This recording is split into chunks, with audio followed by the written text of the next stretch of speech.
இங்கே வருங்க, கடைக்கு போய் சாமான் வாங்குறவங்கள நீங்கள் இந்த வீடியோவை கண்டிப்பாக பாருங்கள். துணிமணிலாம் எடுத்துக்கிட்டு என் மக்கமார்களுக்கு தீமண்டை வாங்கிட்டு வாமான்னு என் பிள்ளைய சொல்லிச்சு. நான் தினமும் மிச்சரிச்சவுன்னே வாங்கி அழுத்து போச்சு. அதில் இதில் இங்கே வருங்க, இந்த பிஸ்கட்டு இப்படி வாங்கிட்டு போகும்போது ஒரு கடையில் இந்த பிஸ்கட்டு, இந்த 2 பிஸ்கட்டு, 2 ஹாப்பி இது என்னன்னு நினச்சிடாதீங்க. கடைசி வரைக்கும் வீடியோவை கேளுங்க. இந்த முட்டாயி இதில் பார்த்துக்கங்க, இந்த பேப்பரில் பல வகையில் இந்த வருங்க. இங்கே தேங்காய் மிட்டாயி, இங்கே வருங்க மைசூர் பாக்கு, தேங்காய் மிட்டாயி, இந்த உருண்டை மிட்டாய், இதெல்லாம் சேர்த்து எம்புட்டுன்னு கேட்டேன். என்னைட்ட இது பண்ணும். அவங்க சொன்னாங்க எல்லாத்துக்கும் சேர்த்தா 90 ரூபாண்டாங்க.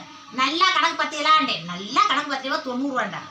சரி பெரிய மனசு சொல்லிட்டீல்ல, கொண்டா நான் ஒரு தடவை எண்ணி கூட கட்டுறேன்டாங்க. பரவாயில்லங்க, நம்பிக்கை தான் வாழ்க்கை. சரிங்கன்னு வாங்கிட்டு வந்துட்டேன். வாங்கிட்டு வந்து நடந்து பாயத்தில் வந்துட்டு இருக்கையிலே எனக்கு நம்பிக்கைப்படலை. எதுக்கு அங்கே அவசியம் நம்ம வீடு போய் திறந்து பார்த்து கம்மியாக இருந்துச்சுன்னு சொன்னால் மனசு கஷ்டப்பட்டுரும். இகனையே திறந்து பார்த்துருவோம் என்று நான் எடுத்து எண்ணேன். என்னன்னா இது 10 ரூபா, இது 10 20 ரூபா, 30 ரூபா, 40 ரூபா, இதில் ஒரு 40 ரூபாய்க்கு இருக்குது, 80 ரூபாய்க்கு இருக்குது. 80 ரூபாய்க்கு இருக்கிறத 90 ரூபா ஆகிட்டு இருக்குச்சு. அப்போ நேராக கடைக்கு போனேன். இங்கே வாங்க 10 ரூபாங்க, 10 ரூபா இருந்தால் நான் ஆட்டோக்கு போயிடுவில்லங்க. இப்படித்தான் ஜாமான்களை மொத்தமாக வாங்கையில் கரெக்டு கணக்காகத்தான் இருக்கும். கொடுக்குற கேட்குற காசை இருந்தாங்கன்னு நீட்டிட்டு வரக்கூடாது. அப்படி நீட்டிட்டு வந்தோம்னா நம்ம அறிவாளி கிடையாது, நம்ம உண்மையிலேயே முட்டா சேர்த்தியதே. ஆகனையே எண்ணி 10 ரூபாய் இருந்தாலும் வாங்கிட்டு வந்துட்டேன். 10 ரூபா நம்ம ஊற்றுருவாங்க.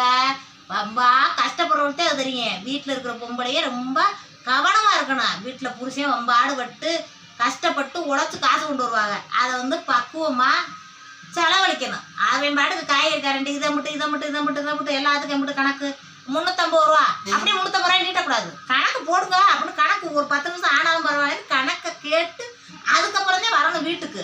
அப்புறம் பார்த்துக்கோங்க, ரொம்ப கவனமாக இருக்கணும். 10 ரூபா 20 ரூபா இப்படி போச்சுன்னு வச்சுங்க நம்ம பணம். எம்பிடு பணம் போகிறது தாடி இப்படி பணம். 10 ரூபாய் வாங்கிட்டு ஆட்டோவில் கிருகிருன்னு வந்து இறங்கிட்டு. என்னங்க சொல்கிறது?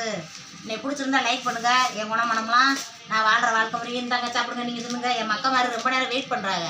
ஏன்டா வீடியோ எடுத்துக்கிறேன்டி, மக்களுக்கு 4 மக்களுக்கு சொல்லிக்கிறேன்டின்றவும் வெயிட் பண்ணுது. இந்தாக்கா இந்த பாப்பா, இந்த பக்கத்து வீட்டுக்கா பாப்பா, இந்த பாப்பா மீன் சாப்பிடியா?